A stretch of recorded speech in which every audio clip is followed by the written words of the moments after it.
दोस्तों, आज मैं आपको एक सैंड लव स्टोरी सुनाने जा रही हूँ, जो है अनामिका और अयान की है। दोस्तों, आगे आप सुनेंगे अनामिका और अयान कैसे मिले और एक दूसरे से जुदा हुए। अनामिका मध्य प्रदेश से दिल्ली कॉलेज के लिए आई थी और अयान राजस्थान से उसी कॉलेज में पढ़ने आया था। अयान एक सीधा साधा सा लड़का है, जो ना लड़कियों से ज्यादा बात करता है और ना किसी से ज्यादा मतलब रखता है। अयान की यह बात अनामिका को बहुत अच्छी लगती है और वह किसी न किसी बहाने से अयान से बात करने की कोशिश करती है।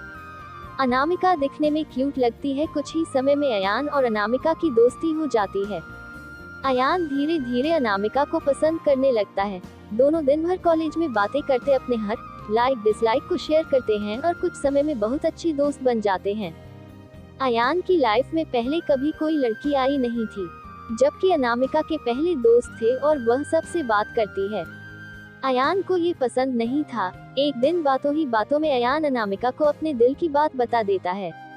अनामिका उससे एक दिन का वक्त मांगती और कहती है, मैं कल तुम्हें इसका जवाब दूंगी।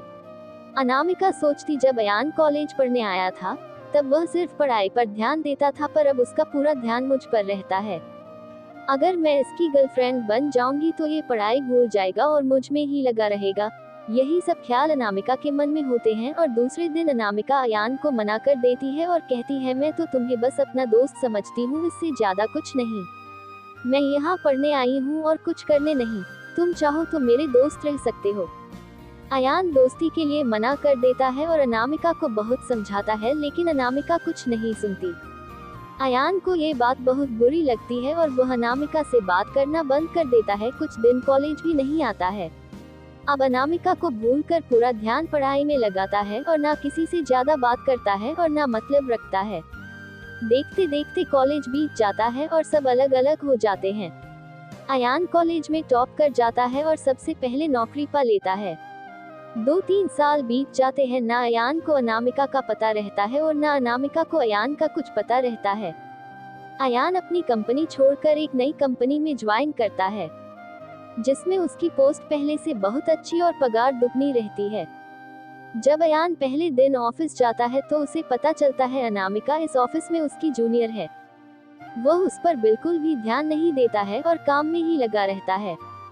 कुछ दिनों ऐसा ही चलता है, पर दोनों एक दूसरे को पहले से जानते थे और एक दिन दोनों को एक प्रोजेक्ट के लिए साथ में बाहर जाना पड़ता है। प्रोजेक्ट के बाद ना चाहते हुए भी अयान और अनामिका की बात होने लगती है। अनामिका अयान को समझाती है, आखिर उसने उसको मना क्यों किया था। अयान को अनामिका की बात समझ आ जाती है और दोनों में गहरी दोस्ती फिर से हो जाती है। पूरे ऑफिस में दोनों की दोस्ती के चर्चे होने लगते हैं। अयान सीधा साधा लड़का रहता है, उसको ज्यादा कुछ समझ में नहीं आता है। अयान कुछ समय बाद अनामिका को डिनर पर ले जाकर फिर से प्यार का इजहार करता है।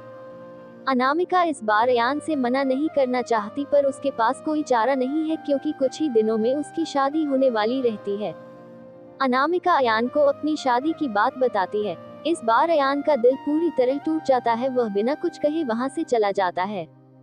अनामिका रात में सोचती है कि अयान से अच्छा लड़का मुझे कभी नहीं मिलेगा। वह फैसला करती है कि कल अयान को हाँ कर दूंगी और मम्मी पापा को अयान से शादी के लिए मना लूंगी।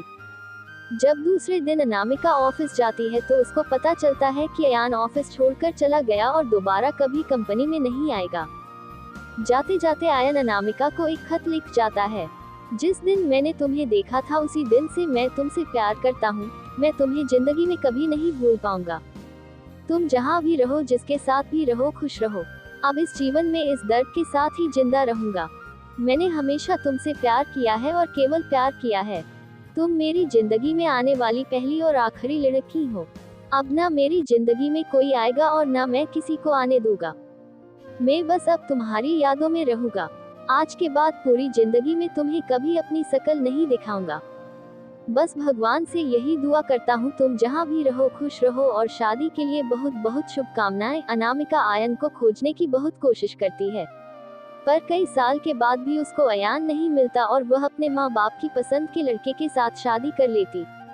इस तरह दोनों हमेशा हमेशा के लिए एक दूसरे से बिछड़ गए और दर्द के साथ अपनी जिंदगी व्यतीत करते हैं। दोस्तों, आपको हमारी सैंड लव स्टोरी कैसी लगी, हमें कमेंट करके जरूर बताएं। धन्यवाद।